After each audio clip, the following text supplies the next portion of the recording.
SEO? SEO apaan ya? Oh, SEO. Masih suka bingung SEO itu apa? Yuk simak informasi berikut. SEO adalah singkatan dari Search Engine Optimization atau Search Engine Optimizer. Search Engine Optimization atau SEO mengacu pada teknik yang membantu kita untuk mengoptimasi website agar berada lebih tinggi dalam hasil mesin pencarian seperti Google. Dengan demikian, kita dapat mengupayakan agar orang-orang yang mencari suatu produk atau layanan dapat melihat punya kita melalui pencarian. Berikut merupakan konsep dasar dari SEO. Pertama, kecepatan penyajian konten. Pembaca menginginkan penyajian konten yang cepat. Untuk itu, pastikan website sudah menggunakan server khusus yang memiliki performa terbaik dan dapat menyajikan konten lebih cepat, serta server dapat lebih mengirim data agar lebih mudah diindeks oleh Google. Kedua, konten yang disajikan. Di sini, konten menjadi dasar dan inti dalam SEO. Artikel harus relevan dan sesuai dengan kata kunci yang dibidik. Dan tentunya, konten yang disajikan berkualitas bagi user yang membaca. Ketiga, struktur dan navigasi. Struktur dan navigasi website harus jelas, karena hal ini menjadi bagian utama atau konsep dasar SEO yang harus diterapkan. Struktur dan navigasi yang jelas akan memudahkan crawling Google kepada website. Keempat, kepuasan pengguna. Kepuasan pengguna menjadi salah satu hal yang bisa menilai website itu berkualitas atau tidak. Maka dari itu, kepuasan pelanggan dan user experience harus diperhatikan. Dan terakhir yaitu popularitas.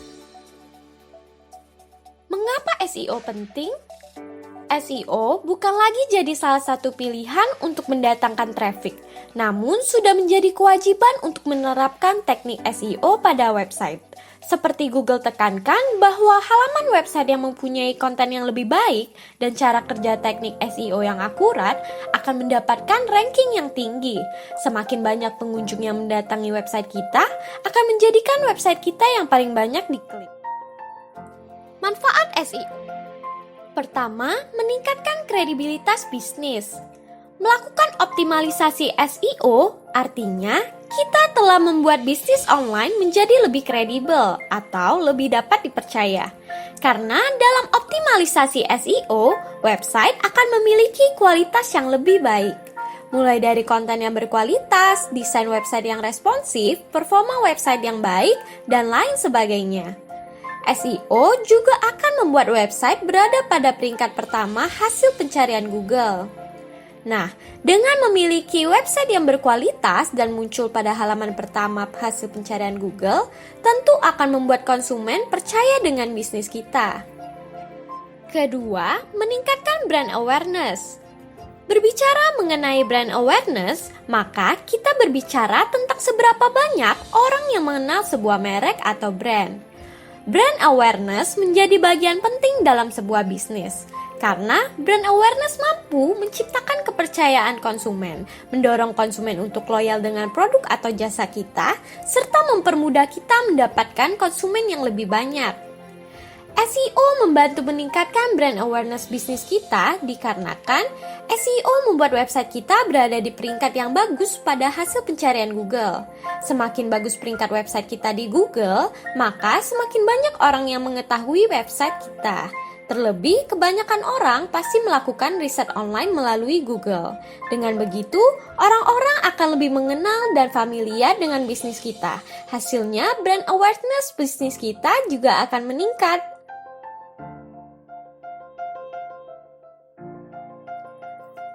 4. Menciptakan user-friendly yang lebih baik. Ketika melakukan optimalisasi SEO, ada berbagai strategi yang dilakukan. Misalnya, membuat website yang responsif untuk pengguna mobile, meningkatkan kecepatan website, dan lain sebagainya. Artinya, jika kita mengoptimalisasi SEO website, kita telah membuat website yang user-friendly untuk pengunjung. SEO memberikan pengalaman yang lebih baik untuk pengunjung website. 5. Membantu meningkatkan perkembangan bisnis. Setelah melakukan optimalisasi SEO, Kita juga perlu melakukan evaluasi perkembangan SEO website kita. Untuk melakukan evaluasi ini, ada beberapa tools analytics yang bisa membantu kita seperti Google Analytics, di mana tools ini dapat memberikan data-data seperti jumlah pengunjung website, aktivitas pengunjung di website kita, link atau CTA yang banyak diklik oleh pengunjung website, dan masih banyak yang lain. Selain mengevaluasi SEO, data-data tersebut juga bisa kita dapatkan untuk mengembangkan bisnis kita. Kita bisa membuat keputusan atau menentukan strategi bisnis yang akan dilakukan selanjutnya. 6. Membuat website semakin up-to-date. Salah satu optimalisasi SEO yaitu membuat konten yang relevan dan konten yang selalu up-to-date. Konten menjadi faktor yang selalu dijadikan Google sebagai penentu website kita berada pada halaman pertama atau tidak. Dengan membuat konten yang selalu up-to-date, akan membuat bisnis kita lebih baik dibandingkan kompetitor. Oleh karena itu, pastikan website kita memiliki konten yang up-to-date. Ketujuh, mempermudah pengunjung melakukan konversi. Jika website kita muncul di halaman pertama Google, akan mempermudah mereka untuk melakukan konversi terhadap bisnis kita. Misalnya melakukan pembelian. Artinya mereka tidak hanya datang ke website, kemudian menutup halaman website. Namun di sini kita juga perlu menyediakan konten yang membuat pengunjung mengerti dengan bisnis kita, serta konten yang memberikan berbagai manfaat bagi mereka. 8. SEO lebih murah. SEO dianggap lebih murah dibandingkan kita harus membuat iklan, terlebih iklan yang dibuat secara offline. Sebab kebanyakan strategi SEO dapat dilakukan secara gratis atau tidak membutuhkan biaya. Tujuan SEO adalah untuk mengoptimasi website, sehingga para pengguna internet bisa menemukan apa yang mereka butuhkan dengan menggunakan keyword atau kata kunci tertentu. Pada dasarnya, setiap mesin pencari memiliki algoritma tertentu yang berguna untuk menentukan apakah konten tersebut sudah layak masuk dalam peringkat tertinggi di hasil pencarian. Google sendiri selalu memperbarui algoritma mereka agar bisa memberikan hasil pencarian yang relevan untuk semua penggunanya. Oleh sebab itu, sebaiknya kita harus selalu mengetahui update algoritma dari Google ini. Karena jika kita menggunakan algoritma lama, maka tidak akan memberikan dampak apapun untuk website kita. Berikut merupakan cara kerja SEO. Pertama, crawling. Proses mengumpulkan dan menyimpan halaman website yang baru rilis ataupun yang barusan diupdate. Kedua, indexing. Proses saat Google mempelajari struktur website, kualitas, dan relevansi konten bagi kebutuhan audiens, serta kredibilitas setiap halaman website yang tersimpan dalam database-nya. Dan ketiga, pulling result atau ranking. Google menyusun daftar halaman website terbaik untuk mengisi ranking tertinggi di hasil pencarian. Ini tips belajar SEO. Pertama, pilih dulu tema atau topik website yang ingin kita buat. Untuk bisa menerapkan SEO dengan baik, kita terlebih dahulu perlu membuat website. Kita bisa memulainya dengan memilih blog maupun WordPress. Kemudian, tentukan tema ataupun topik yang ingin dibuat. Dari tema tersebut nantinya dapat menjadi judul blog yang kemudian direlevankan langsung dengan website secara menyeluruh. Kedua, pilih kata kunci dengan bijak. Saat kita ingin menulis konten-konten pada blog tersebut, maka ada baiknya kita memilih kata kunci dengan bijak. Kita bisa memulainya dengan terlebih dahulu memilih keyword yang ringan, barulah kemudian bisa meningkatkannya dengan memakai keyword yang memiliki persaingan berat. Ketiga, posting konten yang relevan dengan website kita. Pastikan kita memposting konten yang relevan dengan website yang dimiliki.